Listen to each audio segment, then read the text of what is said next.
Hi guys, in this video we're going to cover knife attack number 5, which now we're getting into the thrusts. Okay, so we've been practicing a lot with the slashes, 1, 2, lower, 3, and 4. So now we're going to talk about the thrusting. So actually statistically a majority of knife attacks are thrust based, alright, kind of like I don't know, like a bad prison movie or something with those like shank attacks right there. Very unpredictable, very quick thrusts right here. So definitely we want to learn how to defend against both that mid-level thrust, and then in the next video we'll cover a higher thrust, like I'm trying to split her melon open. Okay, so thrust attack is going to be knife attack number 5. Set my knife down, go ahead. Alright, number 5, you guys.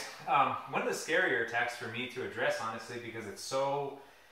it's just this blade coming at you and you're not exactly sure where it's going to land. Alright, so knife attack number 5 right here. She's thrusting, probably going for that belly slash. Alright, very common attack. Maybe it can come from a higher or a lower angle right here, which is kind of coming up into me. Alright, or maybe it can come from like more that straight thrust like you saw right there. Either way, the same principles are going to apply. So when she thrusts at me, I want to get that 2-on-1 control like I've done with my slashes. Go ahead.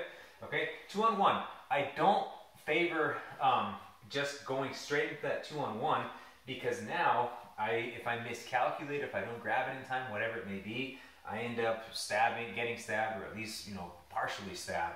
So what I'm going to do on that attack, I'm here, I'm still going to go 2-on-1, but I'm going to try to move off to the side. Okay, one more time. So even if it's a few inches to the side, got it? I'm here, I'm going to try to move off to the side, so that in the event that maybe I fail to grab or miscalculate in some way, my probability of getting lethally stabbed goes down. Okay, so try to parry. I don't really like going to this side because I'm still dealing with more of her body mass this way. Okay, so if I go off to this side, I'm more in her blind spot, so to speak. So I'm grabbing right here. All right, got my 2-on-1 control.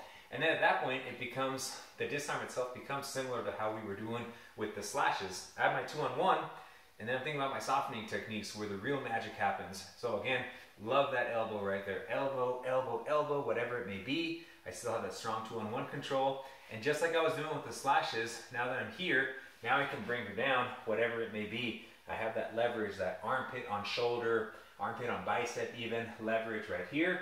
I get that elbow, right? That elbow is my money maker right here. Elbow, elbow, elbow. All right, ideally she's focused on something else. I'm going to switch my hands right here, and again I'm going to think about stripping the blade away that way. So one more time, thrust attack, which really becomes kind of a slash variation for the disarm. I'm here, get out of the way, 2-on-1 control as quickly as possible. It's not just evasion, it's evade and then control. Elbow come in overhead. All right, give her a few more.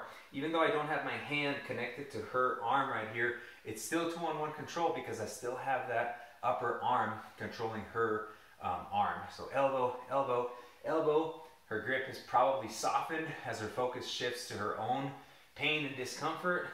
Fold down a little bit. I like to switch my hands. I'm here being very mindful of what direction that blade will be going when I start bending that wrist. I'm going to start attacking the wrist and then strip the blade. Okay, so that's knife attack number 5, defense against the straight thrust.